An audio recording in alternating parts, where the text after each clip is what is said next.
لله رب العالمين والعاقبة للمتقين الصلاة والسلام على من كان نبيا وآدم البين الماء والتين فقد قال الله تعالى في كلامه المجيد وفي فرقانه الحميد أما بعد أعوذ بالله من الشيطان الرجيم بسم الله الرحمن الرحيم ولا تقولوا لمن يقتل في سبيل الله أموات بل أحياء ولكن لا تشعرون أيضا قال بسم الله الرحمن الرحيم لقد جاءكم رسول من أنفسكم عزيز عليه ما عنتم حريص عليكم بالمؤمنين رؤوف رحيم صدق الله العظيم وصدق رسوله النبي الحبيب الكريم ونحن على ذلك من الشهيدين والشاكرين والحمد لله رب العالمين قال النبي صلى الله عليه وسلم سيد الشباب أهل جنة الحسن والحسين رضي الله تعالى عنهما أو كما قال عليه الصلاة والسلام قال النبي صلى الله عليه وسلم الصلاة معراج المؤمنين أو كما قال عليه الصلاة والسلام في شان حبيبه ومحبوبه ومعشوقه مخبرا وآمرا وما أرسلناك إلا رحمة للعالمين إن الله وملائكته يصلون على النبي يا أيها الذين آمنوا صلوا عليه وسلموا تسليما اللهم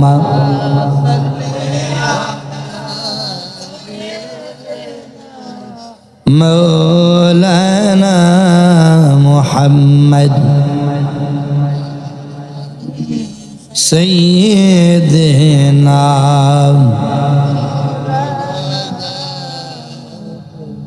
নরবেদ আসকারাত লাইগাছি যার কলি যায় ঘরবাড়ি সারিয়া তারা চলে আসেন মাহফিলে আল্লাহুম্মা মারহাবা জবান খোলে مولانا محمد وعلى سيدنا لا إله إلا الله لا إله جبان لا إله لا ইলাহা ইল্লাল্লাহ মুহাম্মাদুর রাসূলুল্লাহ সাল্লাল্লাহু আলাইহি ওয়াসাল্লাম। আখির মুনাজাত করবেন জনপুরি পিসাব হুজুর। আমি এলাকার ছেলে হিসাবে, আমার জ্ঞাতি গোষ্ঠী হিসাবে একটু মুক্তাসার দোয়া করি। আল্লাহুম্মা আমিন। রব্বানা যালামনা আনফুসানা ওয়া ইল্লাম তাগফির লানা ওয়া তারহামনা লানাকুনান্না মিনাল খাসিরিন। রব্বিরহামহুমা কামা রব্বায়ানি সগীরা। আয় আল্লাহ, আমার বাকিরাম শাহপরান মদিনার সুন্নাহ ইউটিউবে রেকর্ড হচ্ছে, ফেরেশতারা লিখতেছে। আল্লাহ গো, দাড়ি পাকা মুরব্বিরা বৈশা রইছে। আমার বড় ভাই জনাব হাজী বাবুল মিয়া সাহেব মা বাবার মোহাব্বতে, মুরব্বীদের মোহাব্বতে, লালপুর গ্রামের কবরবাসীদের মোহাব্বতে আজকের হাজী বাড়ি পূর্ব পাড়ায় জান্নাতের বাগান মেলা হয়ে গেছে রে আল্লাহ। মেহেরবানি করে হাদিয়া সোনার মদিনায় আপনি কবুল করেন।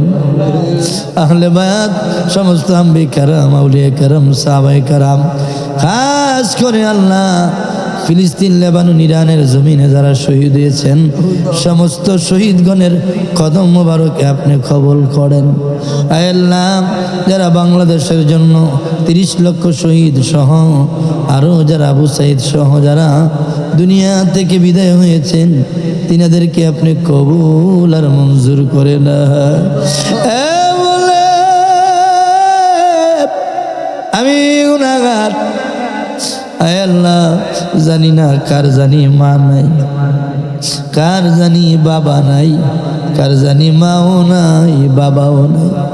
আমার কাসেম কাকায় দুনিয়াতে নাই, ওনার ভাই সিদ্দিক কাকা দুনিয়াতে আছে, জোরার ভাই, এরকম অনেকের চলে গেছে।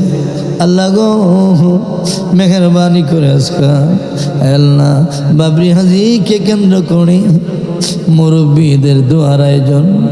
আল্লাহ, পূর্ব পাড়া লোকেরা, পশ্চিম পাড়া চকের পাড়ি ব্যাপারী পাড়ার লোকেরা, মানে শাহপুর, নূরপুর, যেখান থেকে মুরব্বী বাবারা, যুবক বাইরে এসেছেন, পর্দা নিশি মা বোনেরা, সত্যে সত্যে মা বোনেরা বিভিন্ন জায়গায় প্যান্ডেলে বসা আছে। আল্লাহ গো, মেহেরবানি করে আমাদের প্রত্যেকের তামাম জিন্দিগির গুনাহগুলো মাফ করে দাও। আমার বাম পাশে মাজারুলের আব্বা বসা আছে, আমার কাকা মুরব্বী মানুষ, এখানে অনেক মুরব্বীরা বসা আছে।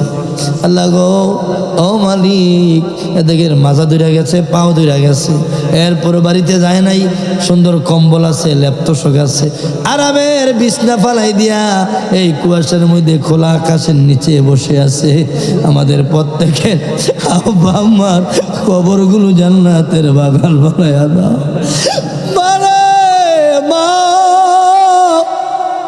কার জানি রে আমার মতন মা নাই, কার জানি রে আমার মতন বাবা নাই রে আল্লাহ। আমাদের মা বাবার কবরগুলো জান্নাতের বাগান বানায়া দাও আল্লাহ। আজকে 2 মাসের উপরে হয়ে গেল মায়ের দেখি না, মা কইয়া ডাকতে পারি না, মার চেহারাটা আর দেখি না। আমারে আজকের মাহফিল মা বাবার দোয়ার মাহফিল, আজকের মাহফিল মুরব্বীদের দোয়ার মাহফিল। জনপুরীর আওলাদ আসছে, আমি গুনাহগার, ওনার উসিলায়, আল্লাহওয়ালাদের উসিলায় আমাদের প্রত্যেকের মুনাজাত কবুল করে নাও। আল্লাহ ইসমাইল সিরাজি চমৎকার আলোচনা করেছে, তার ছোট ভাই ইব্রাহিমও আলোচনা করেছে, ইমাম সাহেবের আলোচনা করেছে। মেহেরবানি করে সমস্ত ইমামদেরকে, আলেমদেরকে আপনি কবুল করে নেন। আল্লাহ খাস করে মেহেরবানি করে আমাদের প্রত্যেকের জিন্দিগির গুনাহগুলো আপনি মাফ করে দেন। এই মাহফিলটা প্রত্যেক বছর আপনি দায়েম এবং কায়েম রাখেন। অস্ট্রেলিয়া, রোমানিয়া থেকে আমার বাবুল ভাইয়ের ছেলেদের ভিসা আসছে, আল্লাহ সহি সালামতে বিদেশের বাড়িতে পৌঁছাইয়া দিও। রবুল্লাহ ছুটিতে আসছে, আরে আপনি কবুল আর মঞ্জুর করে নিও আল্লাহ। খাস করে আয় আল্লাহ, আমার বাতি যারা 5 ভাই 1 বোন, এদেরকে আপনি কবুল করে নেন। বাবুল ভাইয়ের স্ত্রীকে কবুল করেন, বাবুল ভাইয়ের বোনদেরকে কবুল করেন, ভাই বাতিজা বাগ্নিদেরকে কবুল করেন, গীতিগোষ্ঠী মহল্লাবাসী আল্লাহ আল্লাহ প্রত্যেকের আপনি কবুল আর মঞ্জুর করে নেন। 12 ফেব্রুয়ারি জাতীয় নির্বাচন আপনি কবুল আর মঞ্জুর করে নেন। সুষ্ঠু নিরপেক্ষ একটি নির্বাচন ব্যবস্থা করে দেন। কোন দিন জানি মরে যাই, ইমানের সাথে মৃত্যুবরণ করায়। অনেক মা বোনের আছে, তুমি কাউকে খালি দিও না। অনেক মুরব্বীরা, যুবক ভাইয়েরা, কার মনে কি আশা তুমি জানো, আমি জানি না। যেদিন মরে যাব, মৌতের বিছানায় শুয়ে পড়ব, ইমানের সাথে মরণ দিও রে আল্লাহ। আল্লাহ অনেক বাবুল ভাই বলছে ভাই অনেক বিদেশিরা আমার সাথে কিছু শরিক হয়েছে আল্লাহ, অনেক বিদেশিরা আজকে টাকা পয়সা দিয়েছে আল্লাহ।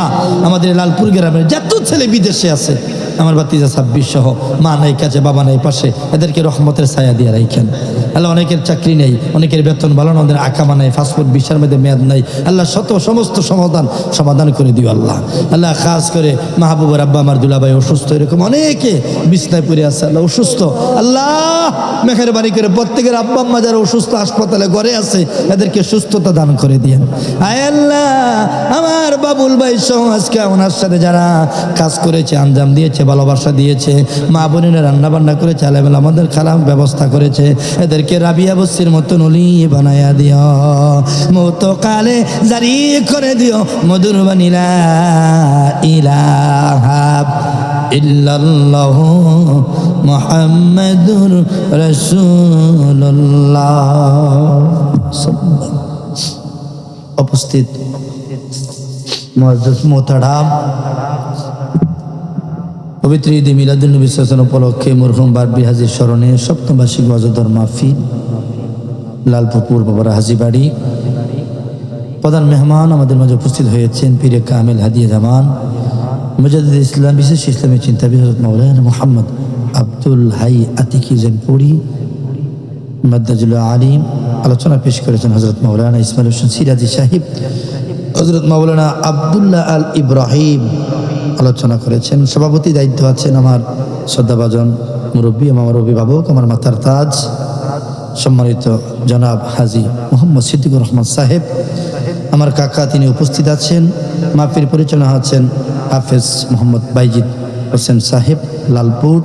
আরজ গুজার আমার কলেজের টুকরা আমার বড় ভাই জনাব মোহাম্মদ বাবুল হাদি সাহেব, সৌজন্যে রবুল ইসলাম। উপস্থিত আমার মুরব্বী বাবারা, যুবক ভাইয়ারা, পর্দানিশী আমার মা ও বোনেরা, সকলার প্রতি অন্তরস্থল থেকে আন্তরিক মোবারক অভিনন্দন।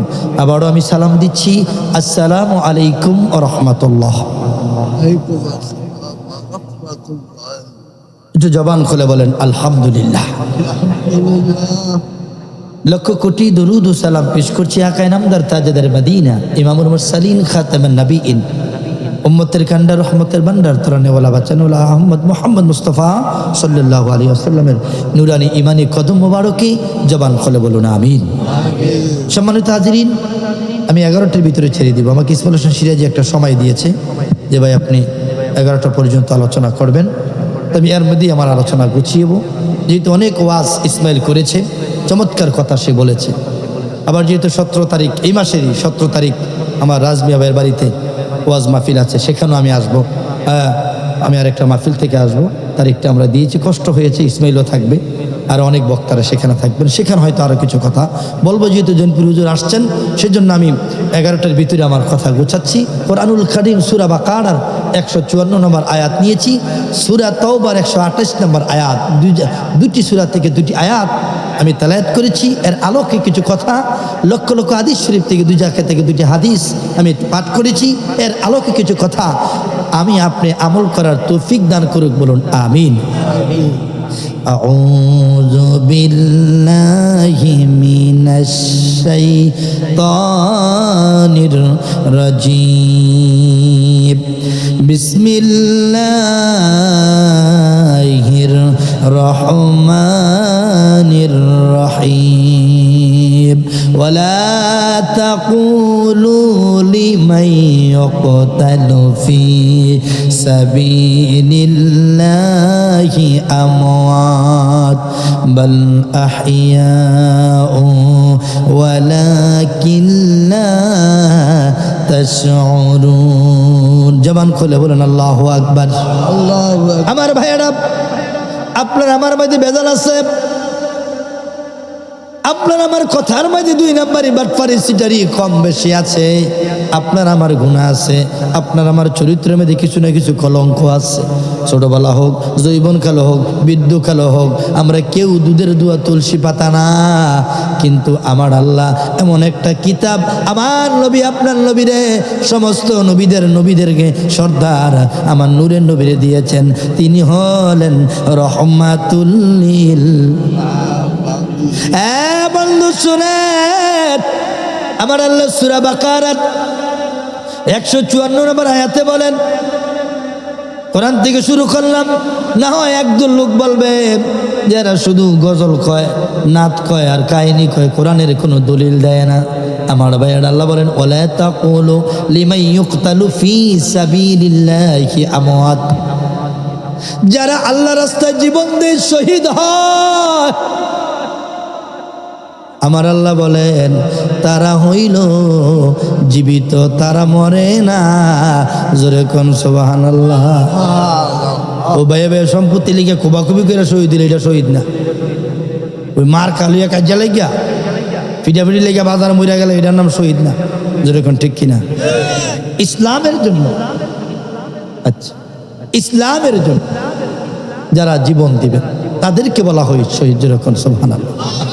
জানাব বাবুল হাদি সাহেব মেসেজ দিয়েছেন যে আপনাদের মেহমানদারির জন্য আমি আবার খবর দিলাম বাতিজাও কাছে যে খিচুড়ি করছে, বিরিয়ানি করলে পটলাটা বাইতলিয়ে থাকে বেড়ায়, বুড়া বেড়া খায় না, তোমার নাতিয়ে খাইবে, কুয়ারা করে বাইত নিয়ে নাতির লেগে তুইয়া দেয়। হ্যাঁ, তো এই জন্য খিচুড়ি করছে, এটা কুয়ারা করে বাইতে নেওয়ার সুযোগ নেই। হ্যাঁ, এটা আরও খাইয়া যাওয়ার লাগবো, কারণ আপনি ওয়াজ হচ্ছেন, আমরা বক্তার একবার খাইছি, আবার লাগলে খামো, কিন্তু আপনি তো আর 2-3 বার খাওয়া হয় না, চা হয়তো ঠিক মতো দেওয়া হয় না, ঠিক কিনা কন? এই জন্য বুদ্ধি করে খিচুড়ি করছে, ওনার ধন্যবাদ। সিউন বুদ্ধি আছে মোস্তাক ফয়েজের মতন, অজেজ কয় একটা সিউন বুদ্ধি করছে আমার ভাই। যদি কোন মার হাবা। আমার ভাইয়েরা, আমার বন্ধুরা, গভীর মনোযোগ। আল্লাহ বলেন যারা কোরআনের জন্য, ইসলামের জন্য জীবন দেয়, কি জন্য? ইসলামের জন্য জীবন দেয়, নিজের স্বার্থের লাগে না। ইসলামের জন্য আমার ভাইয়েরা, আমার বন্ধুরা জীবন দেয়, এদেরকে তোমরা আমি তো বলো না, এরা হইল জীবিত। আমার ভাইয়েরা, আমার নবীর উপরে কোরআন নাজিল করলেন, ওই নবীর ব্যাপারে সূরা তওবার 128 নম্বর আয়াতে আমার আল্লাহ বলেন, লাকাদ জাআকুম রাসূলুম মিন আনফুসিকুম আজিজুন আলাইহি মা আনিত্তুম হারিসুন আলাইকুম বিল মুমিনিনা রাউফুর রহিম। আমার আল্লাহ বলে তোমাদের মধ্যে থেকে, তোমাদের মধ্যে এমন একজন রাসূল পাঠাইলাম, এমন একজন রাসূল পাঠাইলাম যিনি তোমাদের কষ্ট সহ্য করতে পারে না, যিনি উম্মতের মঙ্গলকামী, উম্মতের জন্য দয়ালু, দয়াদ্রু। জোরে জোরে কোন সুবহানাল্লাহ। যিনি উম্মতের কষ্ট সহ্য করতে পারে না, যিনি উম্মতের জন্য দয়ালু। কে বলতেছেন? আল্লাহ বলতেছে, সূরা তওবার 128 নম্বর আয়াত।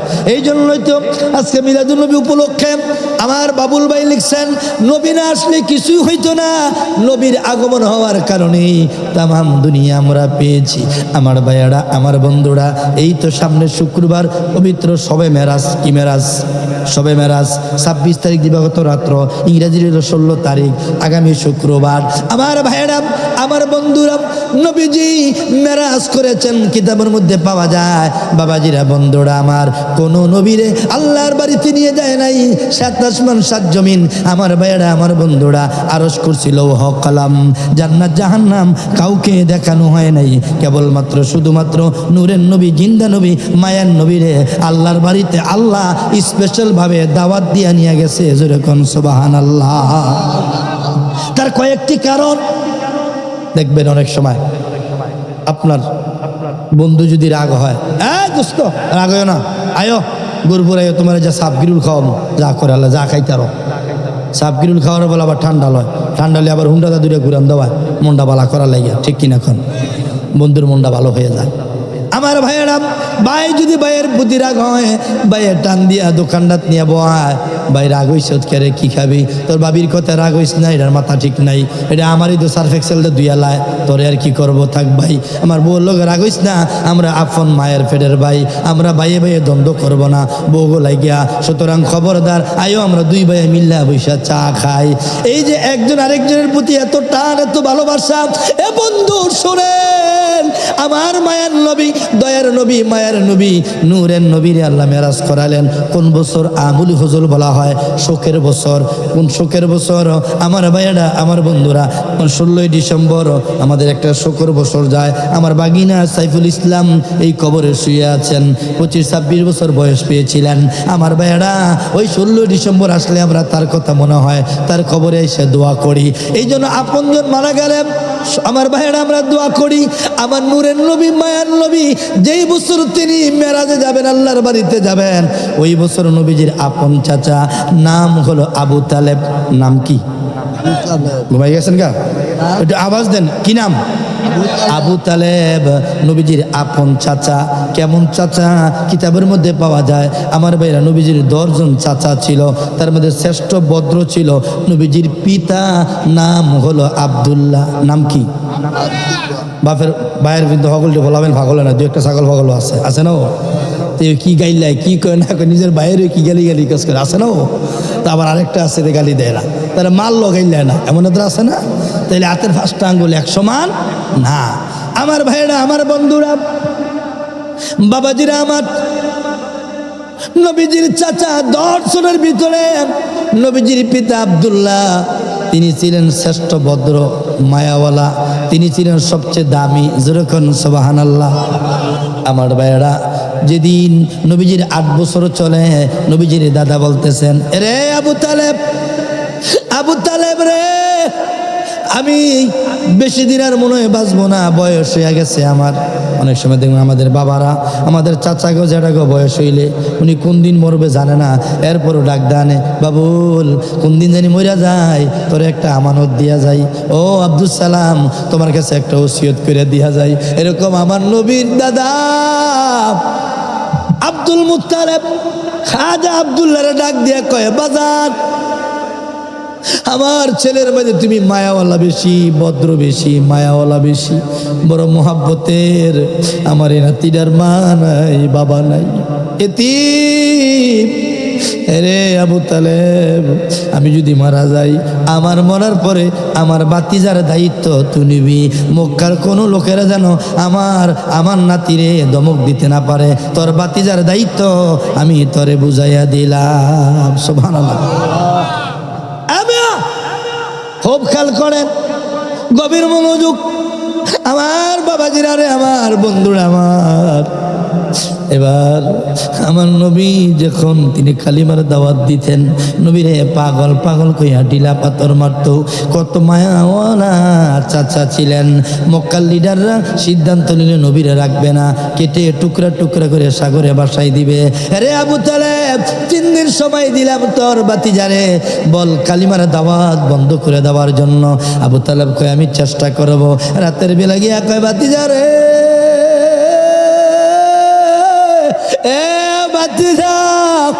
শুনো, মুক্কাল্লা তারা এক হয়ে গেছে, তোমারে রাখবে না, কেটে টুকরা টুকরা করে সাগরে বাসায় দিবে।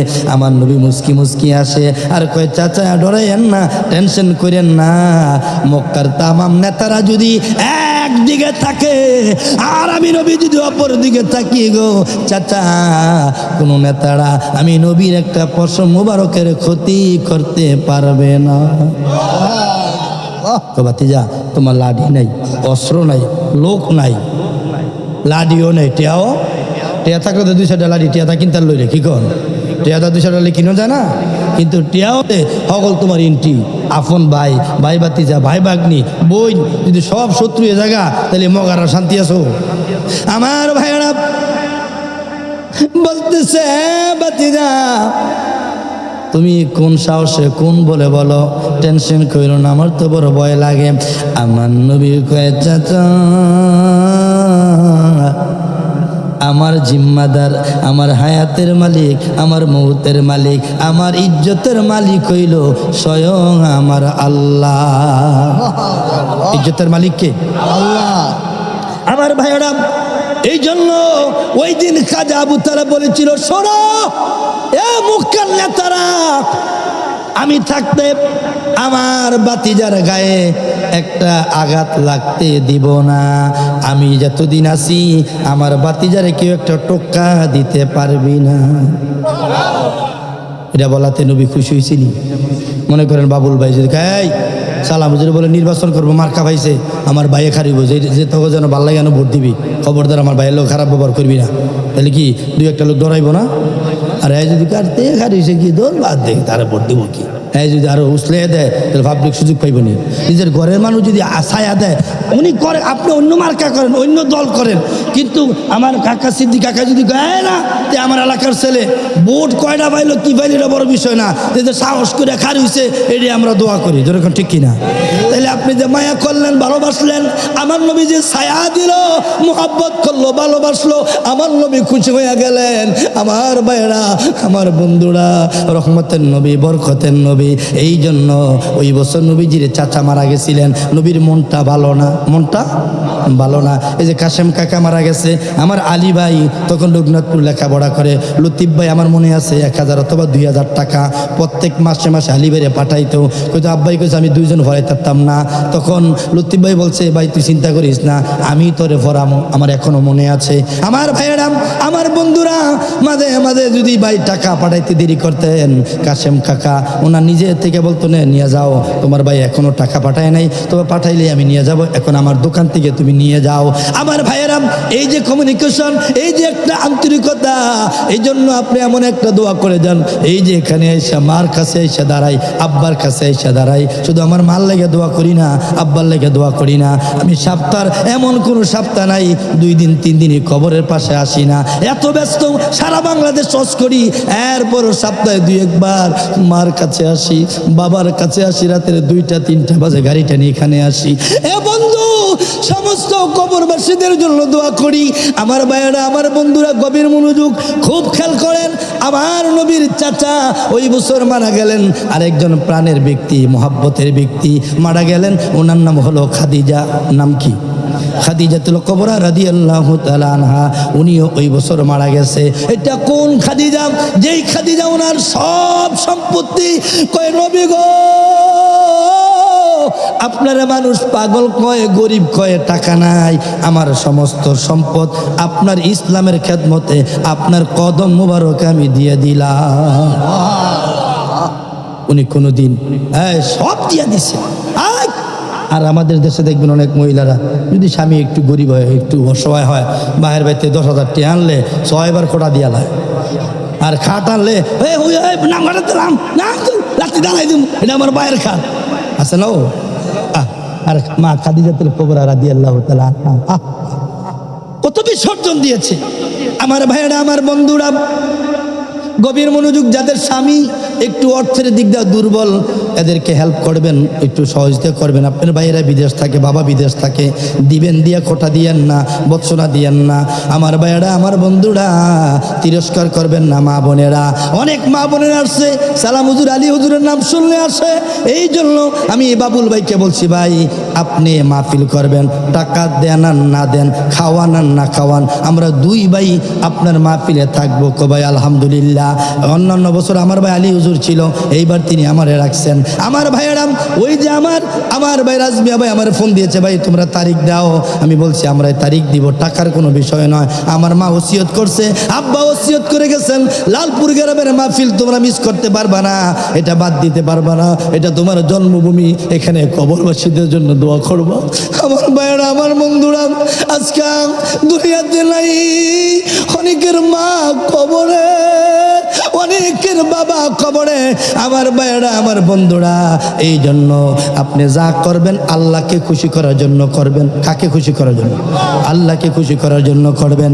এই জন্য আমার আল্লাহ বলেছেন, ওয়ালা তাকুলু লিমান ইউকতালু ফি সাবিলিল্লাহি আমওয়াত বাল আহইয়াউ ওয়ালাকিন লা তাশউরুন। আল্লাহ স্পষ্ট ভাষায় বলে দিলেন, শোনো, যারা আল্লাহর রাস্তায়, দ্বীনের জন্য, ইসলামের জন্য জীবন দেয়, তারা জীবিত, তারা মরে না, কিয়ামতের ময়দানে তারা বিনা হিসাবে জান্নাতে যাবে। শহীদের কেমন মর্যাদা শোনেন। আমরা তো ইসলামের কথা হলে যদি আল্লাহরে গালি দিছে, নবীরে নিয়া খ্রিস্টান করছে, আমরা কই না, এই অনেক সময় আমরা অনেক কিছু আমরা ছায়া দিয়ে রেখে। নো, আল্লাহ রাসূলের সাথে, সে আমার বাবা হোক, ভাই হোক, রাষ্ট্রপতি হোক, প্রধানমন্ত্রী হোক, সে আমার স্ত্রী হোক, আমার বাবা হোক, আল্লাহর সাথে রসুলের সাথে যে বেয়াদবি করবে, আমি তারা বুঝাবো তোমার কথা রং হয়েছে, কথাটা পাল্টাও, তওবা করো। যদি এরপরে তার কথা অটল থাকে, আমি তাকে বয়কট করবো, প্রয়োজন হলে তার ব্যাপারে আমি উপযুক্ত কোনো ব্যবস্থা নিব। এটার নাম ঈমান। যেরকম সুবহানাল্লাহ। আমার ভাইয়েরা, আমাদের আলেমদের ভিতরে কিছু বিষয় নিয়ে বাংলাদেশে মতানক্য আছে। মাজারে জিয়ারত করা, মাজারে যাওয়া, মিলাদ কিয়াম করা, কিন্তু মূল জায়গায় সব আলেমরা এক। ফরজ নামাজের ব্যাপারে, ওয়াজিবের ব্যাপারে, রোজার ব্যাপারে, হজের ব্যাপারে, যাকাতের ব্যাপারে, ইসলামের মূল বিষয়ে আলেমদের ভিতরে কোনো দ্বিমত নাই। আলেমরা যখন সব এক হইয়া যায়, তখন ইসলামের পক্ষে তারা কথা বলে। যেরকম ঠিক কিনা? তখনই অনেক নাস্তিক মার্কা মুসলমান আছে, যারা মুখে বলে আমরা মুসলমান, তখন তাদের অনেক অ্যালার্জি লাগে যে হুজুরা তো শীত গেছে, বাস ফালালি নেমে গেছে। আমার ভাইরা, কখনো হুজুররা সম্পত্তি দখল করার জন্য বাস ফালা নিয়ে নামে না। যখনই কাফরের কাপড় পরে রাস্তায় নামে, তখন বুঝতে হবে আল্লাহ এবং রাসূলকে খুশি করার জন্য। হুজুরে বলেন ঠিক কিনা? ছোট্ট একটি কথা বলে বুঝবেন ঈমান কত মজবুত। ইলমুদ্দিন রহমাতুল্লাহ আলাই, সেই লাহোরের গুগল চার্জ দেন 1932 সালের কথা। আমার ভাইয়েরা, আমার বন্ধুরা, তৎকালে একজন রঙ্গিলা রাসূল নামে একটা বই লেখছে। বইটার নাম দিছে রঙ্গিলা রাসূল। আমার রাসপাল নামে এক ব্যক্তি ছিল, ওই বেয়াদব নবীকে নিয়ে ব্যঙ্গ করছে। নবী 11টা বিয়ে করছেন, নবীর বিয়ে নিয়ে, নবীর চরিত্র নিয়ে, নবীর কাজকাম নিয়ে কিছু অ্যাঙ্কার করেছেন, সমালোচনা করেছেন। নাউজুবিল্লাহ। মনে রাখবেন, পীর সাহেবের দোষ দুটি আছে, কারণ সে গুনাহ এবং নেকে ভরপুর। কিন্তু প্রত্যেক নবীরা মাসুম। প্রত্যেক নবীরা কি মাসুম, এদের কোনো গুনাহ নাই। এখন আমার নবীর ব্যাপারে যখন বলছে, তৎকালে ভারত পাকিস্তান বিশাল বিক্ষোভ আন্দোলন হয়েছে। যেমন যে বর্তমানে এক শিল্পী আবুল সরকার, সে নিয়ে একটা আজেবাজে কথা বলছে, এখন কিছু ইচ্ছা করলে বার হইতে পারছে না। যদিও তওবা করলে, পরবর্তী আত্মসমর্পণ করলে, যদি স্যালেন্ডার করে, হয়তো লয়ার যদি মনে করেন, তখন থেকে মুক্তি পেতে পারে। কিন্তু এমন কথা কইতে নাই যেই কথার মধ্যে গোস্তাকি আছে। এরকম ঠিক কিনা? এখন এক পর্যায়ে দেখবেন অনেক শিল্পীরা আছে, এরা যারা গান টান গায়, বিভিন্ন দোতরা হারমোনি দিয়া, এরা বেশিরভাগই দেখবেন গাঞ্জা খায়, বিড়ি খায়, সিফাত গিয়া এইটা খায়। কথা কোন ঠিক কিনা? এরা বেশিরভাগই নামাজ পড়ে না। কথা বলেন বাস্তব না অবাস্তব? বাস্তব।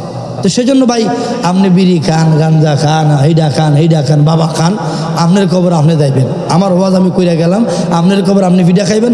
আমিও যদি ওয়াজ কইরা আকাম কুকাম করি, 2 নম্বরে করি, আমার খবরে ভিডা আছে কি নাই? আল্লাহ বলেছেন, ফামাইয়া আমাল মিসকালা যাররাতিন খাইরান ইয়ারা ওয়া মাইয়া আমাল মিসকালা যাররাতিন শাররান ইয়ারা। সে যেই হোক, যদি যাররা পরিমাণ সে অপরাধ করে, তার শাস্তি ভোগ করতে হবে। যাররা পরিমাণ নেক কাজ করলো, নেকের পাল্লায় ওজন হবে। যেরকম সুবহানাল্লাহ। ইলমুদ্দিন তৎকালে ঘটে গেল ওই ঘটনা। এক পর্যায়ে সারা ভারত পাকিস্তান বিশাল বিক্ষোভ হলো। ওই বিক্ষোভের ভিতরে এই রাসপালকে বন্দি করা হলো। বন্দি করে কিছুদিন রাখার পরে আবার আইনের ফেসফোস মায়ের যারা এরকম, তারা কোনো একটা অবস্থানে বলছে, উনি যেই কথা বলছেন এটা সরকার বিরুদ্ধে হইতে পারে না। এক পর্যায়ে তাকে মুক্ত করে দিলেন। সে কোথাও বাতাসে চলে আসলো। লোকটা ব্যবসায়িক ছিল। তো তৎকালে মুসলমান আবার আন্দোলন শুরু করলো। দেখলো একদল হুজুররা মসজিদের কি দিয়া মিছিল দিতেছে, নবীজের শানে তাকবীর দিতেছে। তখন ইলমুদ্দিন, সে ছিল কাঠ মিস্ত্রি। কি মিস্ত্রি ছিল? কাঠ মিস্ত্রি। তার বাবাও কাঠ মিস্ত্রি, সেও কি কাঠ মিস্ত্রি। সে তার বন্ধুকে বলতেছে, বন্ধু এটা কিসের স্লোগান? কয়, শোনো, এক বেয়াদব নবীর বিরুদ্ধে একটা কিতাব লেখছে রঙ্গিলা রাসূল নামে। রাসপাল তার নাম। এই বেয়াদবে মুক্তি পাইছে, তার বিচার হইল না উপযুক্ত। এই জন্য মুসলমান খেপছে, মনে করছে তার ফাঁসি হইব। কিন্তু তার ফাঁসি তো হইলই না, বরংস তাকে খালাস দিয়া দিচ্ছে। দেখবেন বাংলাদেশে এমন অনেক হয়েছে, আমাদের বাংলাদেশে, যে ওয়াজ মাহফিল করতে হইব, এরপরে থানার পারমিশন লাগবে। এরকম কিছু বেয়াজ্জতি আমাদের বাংলাদেশে হয়েছে। এরকম ঠিক কিনা? এটা কিয়ামত পর্যন্ত কখনো বাংলাদেশে এমন ঘটনা ঘটে নাই যে ওয়াজ মাহফিল করতে হইলে বিভিন্ন নেতাগো, বিভিন্ন থানার পারমিশন লাগে। এটা অত্যন্ত লজ্জাজনক। আমার ভাইয়েরা, আমার বন্ধুরা, গভীর মনোযোগ। তখন ইলমুদ্দিন বললেন, শোনো, আমার নবীর বিরুদ্ধে কথা বলছে, আমি বিয়ে করি নাই, বাচ্চা কাচ্চা আমার নাই। তিনি প্রতিজ্ঞা করলেন, ওগো আমার রব, তুমি আমার সুযোগ দিও, এই বেয়াদবের জানি আমি শেষ করতে পারি। দুনিয়ার আদালত তারে মাফ করে দিয়েছে, দুনিয়ার উকিল টাকা খাইয়া তার বিরুদ্ধে রায় দিয়েছে। আল্লাহ, আমি ইলমুদ্দিন সিদ্ধান্ত নিলাম, তারে না মাইরা আমি নিস্তার হব না, আমার ঘুম হইব না। জবান খুলে বলেন আল্লাহু আকবার। দেখেন শহীদ কাকে বলে। এখন এক পর্যায়ে উনি একদিন সকালবেলা তার দোকানে গেলেন, 1 রুপি দিয়ে তিনি একটা ছুরি কিনলেন। ছুরিটার 2 পৃষ্ঠায় ধার। আমাদের ছুরিতে সাধারণত একটা বাও থাকে, একটা উল্টা থাকে, ঠিক কিনা বলেন?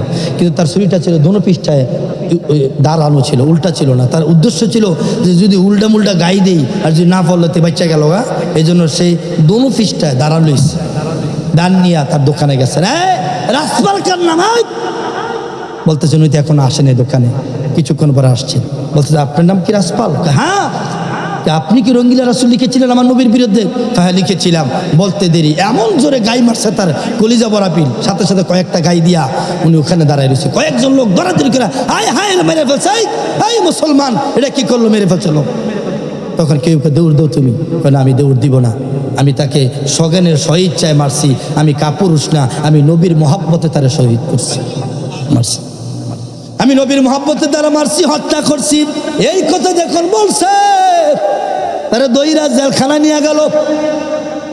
আমার ভাইয়েরা, আমার বন্ধুরা, জেলখানা নিয়ে যাওয়ার পর একদল লোক বলতেছে তার ফাঁসি দেওয়া লাগবে।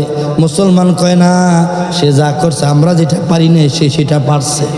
কাঠমিস্ত্রি হোক, তার ভিতরে রসুলের প্রেম আছে, রসুলের প্রেমের কারণে ওই জালিমকে, ওই কাফেরকে সে হত্যা করেছে।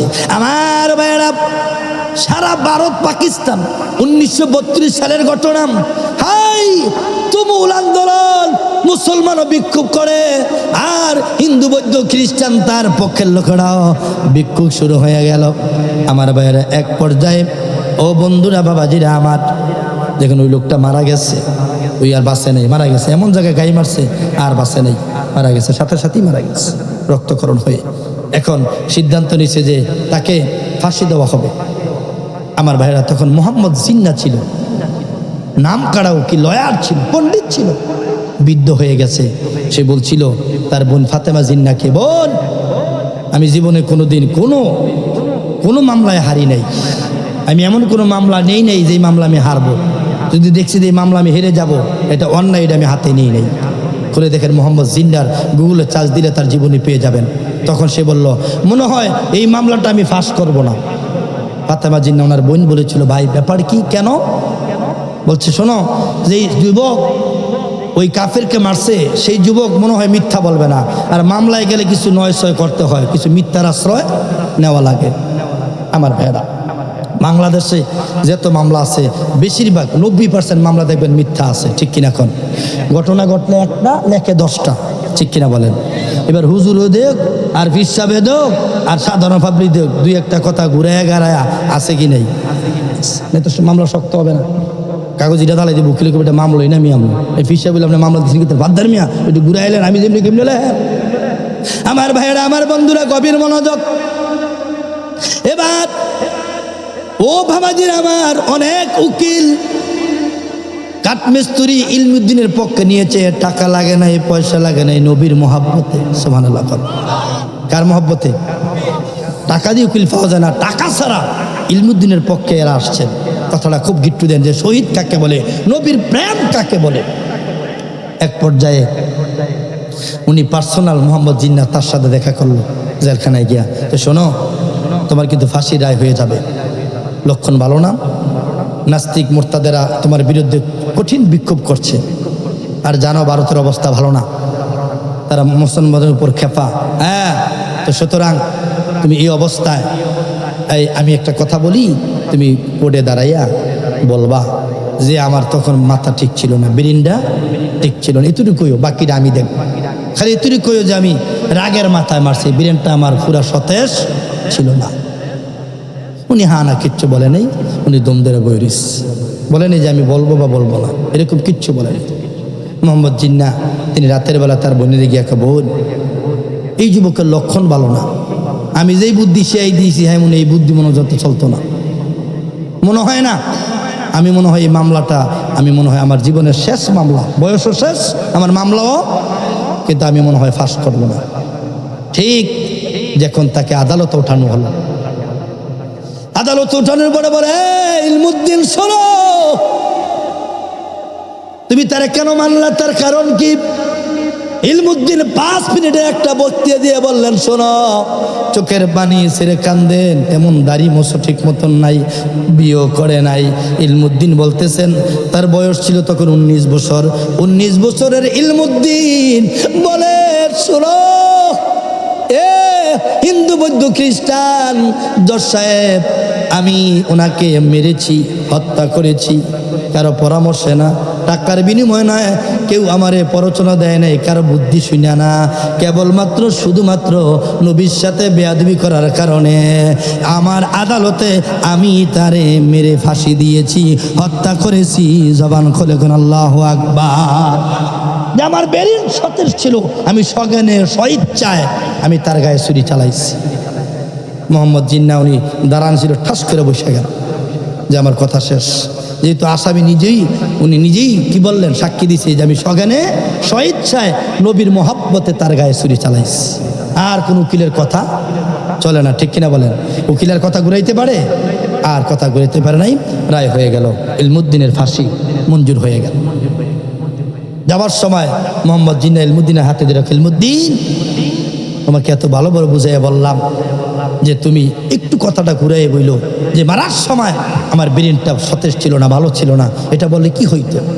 ইলমুদ্দিন চোখের পানি ছেড়ে বলেন, শোনেন, আপনি জ্ঞানী মানুষ, পণ্ডিত মানুষ, নাম করা লয়ার, আপনি উকিল, আপনার নাম আমি অনেক শুনছি, মোহাম্মদ জিন্নাহ আপনার নাম। আপনি আমার যে কথা শিখাই দিয়েছেন, এই কথা আমি বলতে পারি না। কেন বলি নাই আপনার এখন বলে দেই। গতকাল রাতের বেলা আমি যখন জেলখানায় ঘুমাই রইছি, ঘুমের ঘরে স্বপ্নে যুগে আমার দয়াল নবী হাজির হইয়া বলে, ইলমুদ্দিন তুমি আমার মহব্বতে, আমি নবীর মহব্বতে ওই কাফেরে ছুরি চালাইছো।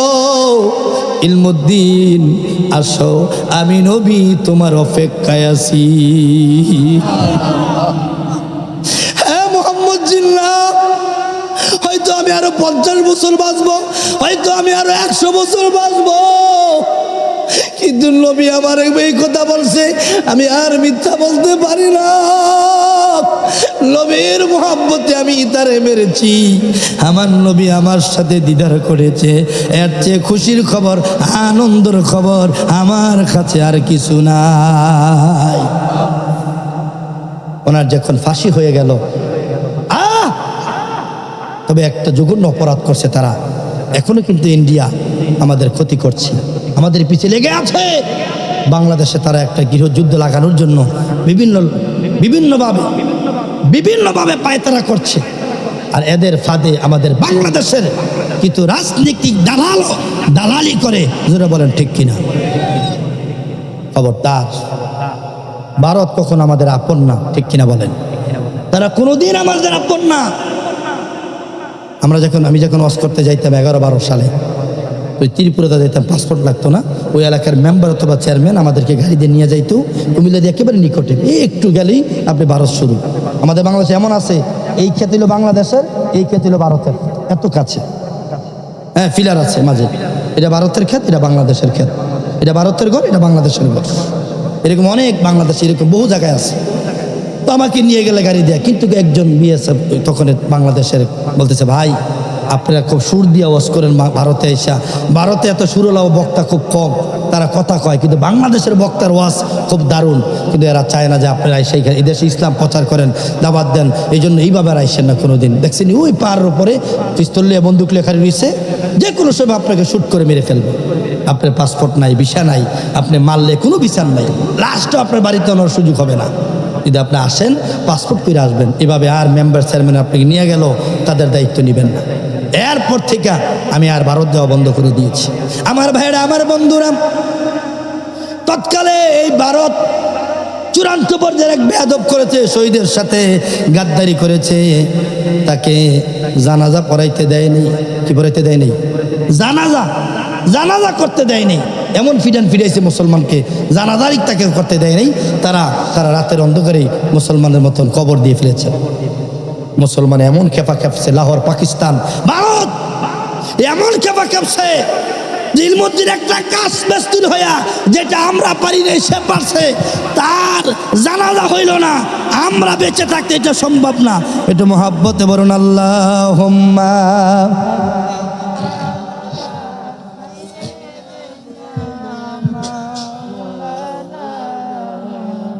মুহাম্মাদ ওয়া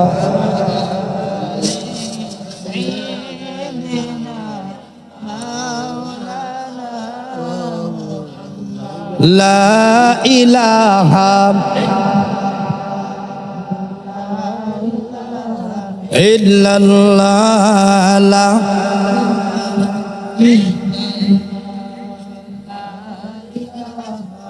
ইল্লাল্লাহ লা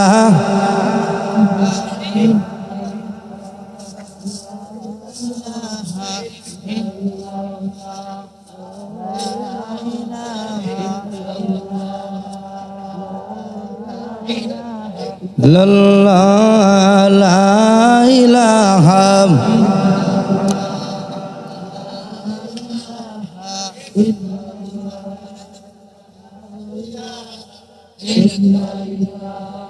লা ইলাহা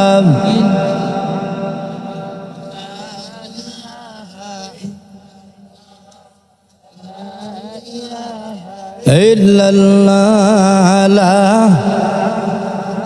ইল্লাল্লাহ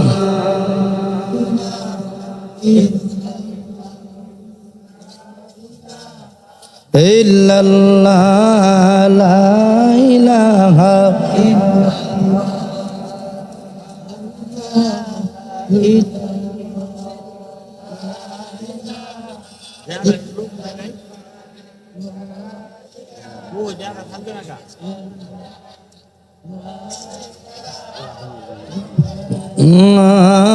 লা ইলাহা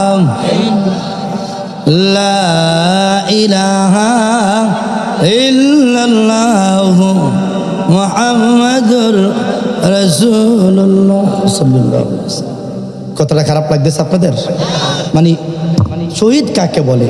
প্রেমিক হলে কিভাবে হইতে হয়? খালি দাঁড়ায় মিলাদ ক্যাম্প করলে আর জিকির করলে প্রেমিক না। খালি ফিরের বাদ গরু আর ছাগল বছরে দিলে অরিজিনাল প্রেমিক না। প্রেমিক হলো সত্যের পক্ষে আপনাকে কথা বলতে হবে, যতই বিপদ আসুক। কথা বলেন ঠিক কিনা? এটার নাম ঈমান। এটার নাম কি? ঈমান। কয়দিন বাঁচবেন আপনি? 100 বছরই বাঁচবেন হয়তো, কিন্তু আপনি নবীর পক্ষে কথা বলে যদি আপনি মারা যান, কেউ আপনার মাথায় বাড়ি দিয়া মারে, আপনার জন্য জান্নাত অপেক্ষা করতেছে। যে জীবনের শুরু আছে শেষ নাই। এই যে মায় পড়ে রয়েছে কিছুক্ষণ আগেই, একাকি মার পাশে যে মায় কত কষ্ট করেছে সংসারের জন্য। আপনারা দেখেছেন যারা ব্যাপারী বাড়ি পূর্বপাড়া ছিল, আমার মা বাবা কত কষ্ট করেছে, কি নিয়েছে তারা। আমিও কত কষ্ট করি, এক মাহফিল করে আরেক মাহফিলে ছেলে বউ বাচ্চার জন্য। কি নিয়ে যাব আমি? আপনি কি নিয়ে যাবেন? কিন্তু আপনি যা করে যাবেন ভালো কাজ, এটাই আপনার কবরের সদকায়ে জারিয়া হিসাবে যাবে। যেটা বলেন ঠিক কিনা? ইলমুদ্দিন রহমাতুল্লাহ আলাইহি এমন বিক্ষোভ শুরু হয়েছে লাহোর আর পাকিস্তান ভারতে।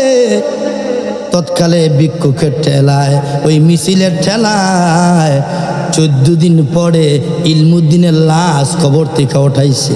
কতদিন? 14 দিন পরে লাশ মোবারক উঠাইছে।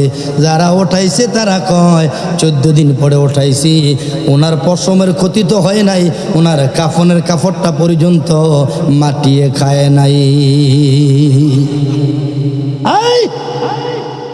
এটার নাম শহীদ।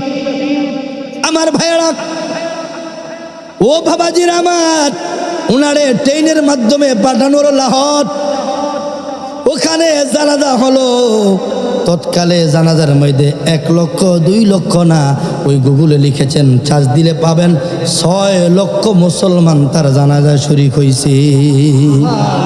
কোনো ফেসবুক নাই, কোনো মিডিয়া নাই, কোনো ক্যামেরা ছিল না। 6 লক্ষ লোক এই শহীদের জানাজা শরীক হয়েছে। এরপরে তারা সম্মানের সাথে জানাজা পড়াইয়া সম্মানের সাথে তাকে দাফন করা হয়েছে। তবে এখানে আল্লামা ইকবাল যিনি কবি ছিলেন, দার্শনিক ছিলেন, নবী প্রেমিক ছিলেন, তার বাবা তাকে বলছিল, বাবা ইকবাল, এটা ইলমুদ্দিন কাঠমিস্ত্রি হইতে পারে, মূর্খ হইতে পারে, সে নবীর আশিক, নবীর পাগল, তুমি তার জানাজাটা পড়াই দাও। আল্লামা ইকবাল বলেছেন, বাবা আমি কবি হইতে পারি, সাহিত্যিক দার্শনিক হইতে পারি বাবা, কিন্তু আমি কাঠমিস্ত্রির মতন এখনো প্রেমিক হইতে পারি নাই, তার জানাজার নামাজ পড়ানোর যোগ্যতা আমার নাই। সুবহানাল্লাহ বলবেন না? যে ইলমুদ্দিন যেটা পারছে আমি আল্লামা ইকবালও সেটা পারি নাই। এই জন্য আল্লামা ইকবাল জানাজা পড়ার রাজি হন নাই, তিনি পড়ান নাই, অন্য কেউ পড়াইছেন। লোকেরা বলছিল, আল্লামা ইকবাল তুমি জানাজা পড়া না করো। আমি নিজেকে অদম মনে করেছি, আমি নিজেকে আদনা মনে করেছি যে এমন মহান ব্যক্তির জানাজা আমি কেমনে পড়াই। একটা কাঠমিস্ত্রিকে আল্লাহ কি সম্মান দিয়েছে নবীর কারণে, জোরে কোন সুবহানাল্লাহ। আমার ভাইয়েরা, আমার বন্ধুরা, গভীর মনোযোগ। এই জন্য আমার আল্লাহ সূরা তওবার 128 নম্বর আয়াতে বলেন, লাকাদ জাআকুম রাসূলুম মিন আনফুসিকুম আজিজুন আলাইহি মা আনিতুম হারিসুন আলাইকুম বিল মুমিনিনা রাউফুর রহিম।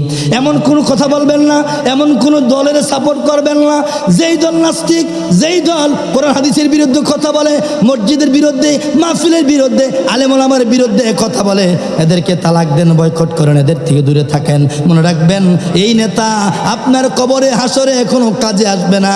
আমার ভাইয়েরা, আমার বন্ধুরা, বাবাজিরা আমার, আমি বলছি না আপনি আমাকে সাপোর্ট করেন, আমার কাকা সিদ্দিক রহমান সাহেবের সাপোর্ট করেন, আমার ভাই বাবুল ভাইকে সাপোর্ট করেন, আপনি সাপোর্ট করবেন তাকে যার ভিতরে 100% মদিনাওয়ালার প্রেম আছে, যার ভিতরে ইসলামের গুণ আছে।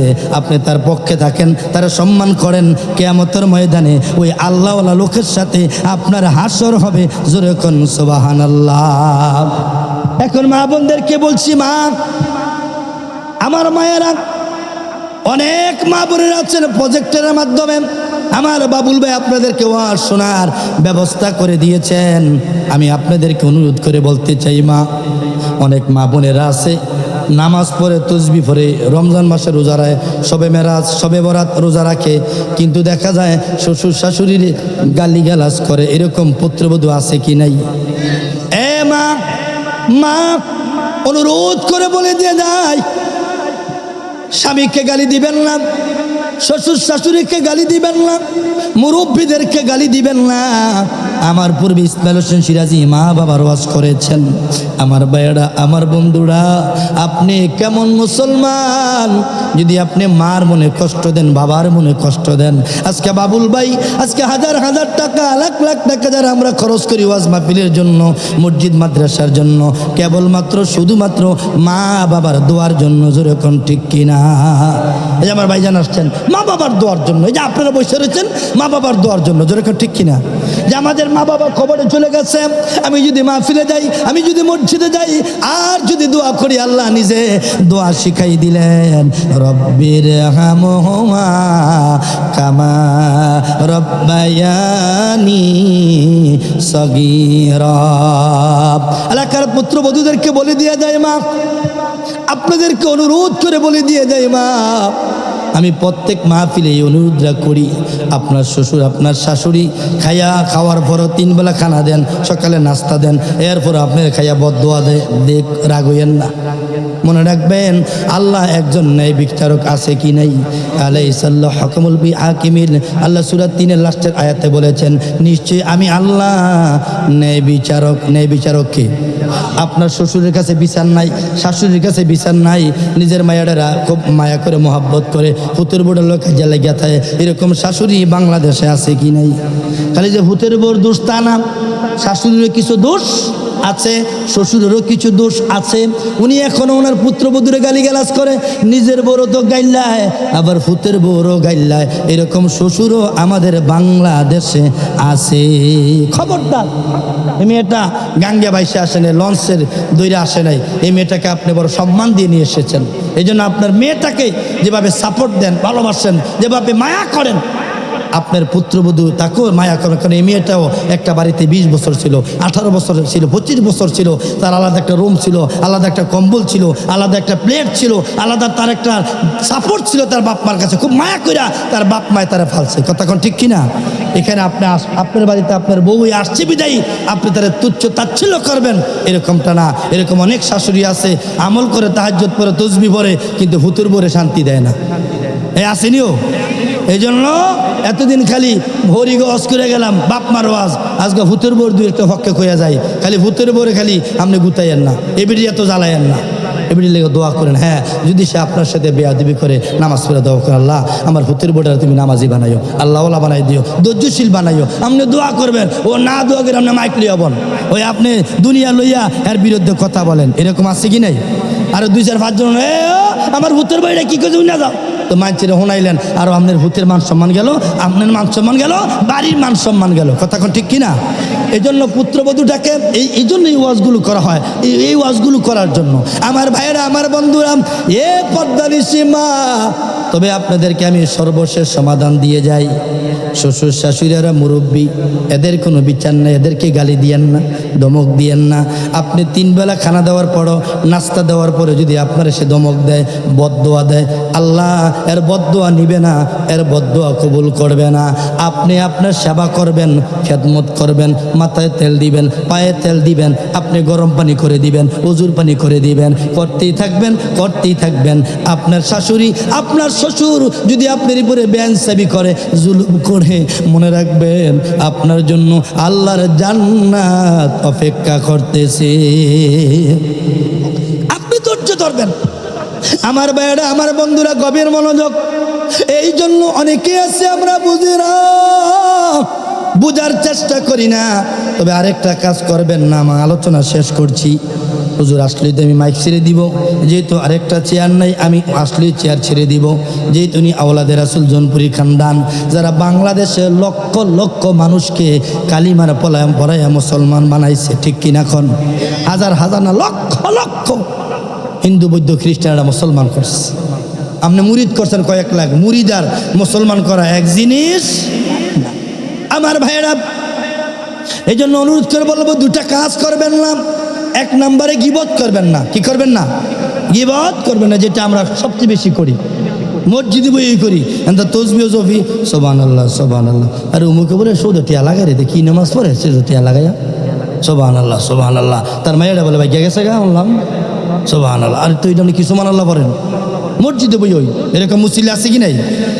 দোকানে বইয়া, মসজিদে বইয়া। খবরদার মনে রাখবেন, কার ভূতের বউ, কার জি, কার ফলায় কি করছে, এর লাগে আপনার খবরে ভিডাইতো না। কিন্তু আমনের ফলায়, আমনের ভূতের বউ, আমনের নাতি নাতি কি করে, এটার লাগে আপনি ভিডা খাইবেন, ঠিক কিনা? খন আপনার ঘরটা ঠিক করেন, আপনি ঠিক হন। আমার ভাইয়েরা, আমার বন্ধুরা, আমাদের সমাজের সবচেয়ে বেশি ভাইরাস রোগ, এটার নাম হলো গীবত। এটার নাম কি? গীবত। গীবত করবেন না। আরেকটা বলা হয় বোতান, যেটা গীবতের চেয়ে শক্ত। গীবত হলো আমি সুদের টাকা লাগাই, মনে করেন এক্সাম্পল, আল্লাহ না করুন, আমি সুদের টাকা লাগাই বা ঘুষ খাই। এখন মনে করেন আপনি কইছেন বাজারে বইয়া, দোকানে বইয়া, মসজিদে বইয়া, আমার অনুপস্থিতি, এটা বলা হয় গীবত। মিল আছে আমার সাথে, আমি এটা করি। আর বোতান বলা হয়, আমি সুদ খাই না, ঘুষ খাই না, কিন্তু আপনি মসজিদে বইয়া, দোকানে বইয়া কইছেন সালাম হুজুরে সুদের টিয়া লাগায়, কিন্তু আমি এটা লাগাই না। এটাকে বলা হয় বোহতান। এটাকে কি বলা হয়? বোহতান। এটা কবিরা গুনার চারও শক্ত। আমার ভাইয়েরা, আমার বন্ধুরা, গভীর মনোযোগ। সেজন্য আমি আপনাদেরকে অনুরোধ করে বলতে চাই, হাত জোর করে বলতে চাই, মা বোনদেরকে বলবো, বেশিরভাগ মা বোনেরা এই গীবতের তসবিলিয়া ঘুরে, ঠিক কিনা? কন মা বোনেরা এগো সত্যি লো উমুকের জিয়ে বলে গেছে গা, অমুকের ভূত বলে এই কাম, এটি বেশিরভাগ মা বোনেরা ফান খায়, চুন খায়, আর এই বাড়ির কথা নিয়ে এই বেত লাগায়। আছে কি নাই? মা রাগেন না, আপনি আমার মা লাগেন, আপনি আমার বোন লাগেন, আপনাদের পায়ে ধরে বলছি এই অন্যায়টা কইরেন না। এটা করলে কি হয়? হাদিসটা শুনে যান। রাসূল পাক সাল্লাল্লাহু আলাইহি ওয়াসাল্লাম বলেছেন, যে ব্যক্তি গীবত করলো অথবা বহতান করলো, সমালোচনা করলো, নবীজি বলেন, তুমি যে তাহাজ্জুদ পড়ো, আওয়াবিন পড়ো, এশরাক পড়ো, সবে মেরাজের, সবে বরাতের, সবে কদরে, এই যে রোজা রাখো, আমল করো, তোমার আমলগুলো অটোমেটিক তোমার আমলগুলো তুমি যার বিরুদ্ধে গীবত করলা তার অ্যাকাউন্টে ঢুকে গেছে। আর তুমি যে গীবত করার কারণে, সমালোচনা করার কারণে তার কিছু গুনাহ আছে আমলনামায়, অ্যাকাউন্টে, ওটি অটোমেটিক আপনার অ্যাকাউন্টে ট্রান্সফার হয়ে গেছে। তাহলে চিন্তা করেন আমরা কি কামটা করি। আমার নেকটি দিয়া লাইলাম, আরে দিয়া আবার তোমাকে কইলি কি হয়েছে, এত শুনতে দিয়া খায় কোন যাইতো না, আছে কি নাই? আমার ভাইয়েরা, আমার বন্ধুরা, এই জন্য আল্লাহ সিস্টেম করে দিয়েছেন পীরের কবরে মুরিদ যাবে না, মুরিদের কবরে পীর যাবে না, বক্তার কবরে শ্রোতা যাবে না, শ্রোতার কবরে বক্তা যাবে না। এই যে আমরা দুই ভাই আলেম হইলাম, আমার আব্বার দিয়ে রাখলাম, মায়ের দিয়ে রাখলাম, কই কান্দাকাটি করি, এর কবরও তো আমরা যাই না। 1 ঘন্টা তো কবরে গিয়া শুইয়া থাই না, বিস্তার লিয়া নিচে হুমু দূর থাকুর বই দৌড়িয়া থাই না। তাইলে আপনার আমার কেউ কারো কবরে সঙ্গে যাবে না। আপনি যা করবেন এটাই হবে আপনার সঙ্গের সঙ্গে। আল্লাহু আকবার বলেন। নারী তাকবীর, নারী রিসালাত, প্রধান মেহমানের আগমন, জনপুরি হুজুরের আগমন, নারী তাকবীর, নারী রিসালাত। রাস্তাঘাটে, দোকানপাটে যে যেখানে আছেন, আমি সবাইকে অনুরোধ করে বলতে চাই, হাত জোর করে বলতে চাই, আপনারা মেহেরবানি করে অতি তাড়াতাড়ি করে জান্নাতের বাগানে আসেন। আমাদের আজকের মাহফিলের চিফ গেস্ট ইনি উপস্থিত হয়েছেন। জোরে করে মারহাবা। তাকবীর, নারে তাকবীর। জনপুরি হুজুরের আগমন, এই সিরাজি হুজুরের আগমন, এই মাহফিল কমিটির পক্ষ থেকে, এই এলাকাবাসীর পক্ষ থেকে, হাজীবাড়ির পক্ষ থেকে আমি 2 মিনিটে শেষ করেছি। হুজুরের কাছে একটা দোয়া আছে। জি, আমি 2 মিনিটে আমি একটা কথা শেষ করে দিচ্ছি। যে গীবতের যে কথাটা বলছিলাম, এটা সমাপনে টেনে আমি আপনাদের কাছ থেকে বিদায় নিচ্ছি। যে রোগটা আমাদের ভিতরে সবচেয়ে বেশি, এটার নাম গীবত। এটার নাম কি? গীবত। আজকে তওবা করবেন, আমার সাথে না, মাহফিল কমিটির সাথে না, হুজুরের সাথে না, নিজেকে তওবা করবেন যে আমি কখন আর কারো গীবত করব না। সুদ খাক, ঘুষ খাক, মানুষের ঠকাক, ওজনে কম দুক, যা আমুদে তা করুক, তার কবরে তে যাইব, আমার কবরে আমি যাবো। আরেকটা হলো আমাদের নির্বাচন খুব নিকটে, 12 ফেব্রুয়ারি আমাদের নির্বাচন। এই নির্বাচনের এই মার্কার ঝগড়া গড়ে নিয়েন না, মনে থাকবে। যাকে যেই দল সাপোর্ট করেন করবেন, কিন্তু এই মার্কা লিয়ে কুদাকুদি করে, ক্যাম্পাস করে, মারামারি করে এই মার্কার ঝগড়া গড়ে নিবেন না। কে কে রাজি আছেন? আত্মীলা দেখান, আত্মীলা দেখান। নারে তাকবীর, নারে রিসালাত। আপনার যারও ভাল লাগে, জামাত ইসলাম ভাল লাগে দেন, বিএনপি ভাল লাগে দেন, যাকে ভাল লাগে আপনি তাকে ভোট দিবেন। কিন্তু খবরদার, আপনি একটা দলের, একটা ব্যক্তির, একটা মার্কার পছন্দ থাকতেই পারে। এবং মনে রাখবেন, আল্লাহ পাক একটা বিবেক দিয়েছে। কি দিয়েছে? বিবেক দিয়েছে। এই বিবেক দিয়ে আমি ফলামালা বললাম না, ভাঙ্গা কইলাম না। আল্লাহ আপনাকে বিবেক দিয়েছে, এই বিবেক অনুযায়ী কাজ করবেন। কারণ এই ভোটটা আপনার আমানত। আপনি এমন ব্যক্তিকে দিবেন না যে সুদ খায়, ঘুষ খায়, যে জালিম, অত্যাচার করে। আপনি যাচাই বাছাই করে তাকে ভোটটা দিবেন, এবং তাহলেই কি হবে? দেশে শান্তি আসবে। আপনি যদি সুদখোর, ঘুষখোর কই, ঋণ খেলাফিকে যদি আপনি ভোট দিয়ে জয়লাভ করেন, আবার সে আগে খাইছে অল্প, অনেক খাইব ডাবাইয়া। কথা কোন ঠিক কিনা? এই জন্য আপনার জ্ঞানী মানুষ, বিচক্ষণ মানুষ, আমি আপনাদেরকে হুজুরের কাছে দোয়া চাই। আমার এই নির্বাচনের হলফনামে একটু ঝামেলা হয়েছে, স্বাক্ষর নাই। মুরাদনগর 3 ইউসুফ সোহেল ভাই, উনি জামাত ইসলামের, ওনারও হলফনামার স্বাক্ষর নাই, আমারও স্বাক্ষর নাই। তো উনি ডিসি সাহেবের সাথে অনুরোধ করছিলেন যে আমরা সামান্য একটা ভুল করেছি, মানে এক জায়গায় স্বাক্ষর নাই। ম্যাজিস্ট্রেট ভুল করছে আর কি, লয়ার ভুল করেছেন, আমাদের স্বাক্ষর নেয় নাই। না নিয়ে ওনার স্বাক্ষর দিয়ে দিছে, কিন্তু আমাদের প্রার্থী যারা আমাদের স্বাক্ষরটা নেয় নেই। তো উনি গ্রহণ করে না, বলছে যে এটা অনলাইন হয়ে গেছে, এটা আমার তো ভুল সংশোধনের দায়িত্ব না, এটা আপনি আপিল করবেন। তো যাও, উনি আপিল করছেন, আমি আপিল করেছি। এটা এখন ঢাকা নির্বাচন হেডকোয়ার্টারে আছে। তো সেজন্য আমরা যারা দলীয় লোক, এই হলফনামায় আমাদের যাদের মামলা নাই, ঋণ খেলাফি নাই, আমাদের যাদের দ্বিতীয় নাগরিক নাই, দ্বৈত নাগরিক যেটা বলা হয়, আশা করি ইনশাল্লাহ আমরা সেটা পেয়ে যাব। এবং অনেকে পেয়ে গেছে। আমাদের কুমিল্লা থেকে প্রায় 15 জন, শুধু কুমিল্লাতেই 15 জন লোক এরকম হলফ নামে ডিস্টার্ব হয়েছে। এরা ইতিপূর্বে খবর নিচ্ছে, সবাই পেয়ে গেছে। আলহামদুলিল্লাহ, আমার জন্য দোয়া করবেন, যেহেতু আমাকে দল একটা দায়িত্ব দিয়েছে খেদমত করার জন্য। আমিও যেন খুব তাড়াতাড়ি আপনাদের কাছে, অনেকে বলছে যে সালাম সাহেব এত বড় দায়িত্ব নিয়েছেন, আমাদের এলাকার বা আত্মীয় স্বজন জ্ঞাতি গোষ্ঠী কারোর সাথে পরামর্শ করে নেই। আসলেও আমি পরিপূর্ণ ক্লিয়ার হইতে পারছি না, যেহেতু আমার ক্লিয়ার হয় নাই, সেই জন্য আমি এখনও ঝামেলা যেহেতু রয়ে গেছে, সেই জন্য আমি চাই ঝামেলাটা মিটেই আপনাদের কাছে আসবো, আপনাদের দোয়া নিব, ভালোবাসা নিব। ভোট আপনি যারে খুশি তারে দিবেন, আমার দোয়া দিবেন। ওমা আলাইনা ইল্লাল বালাগ। আসসালামু আলাইকুম ওয়া রাহমাতুল্লাহি তাআলা ওয়া বারাকাতুহু।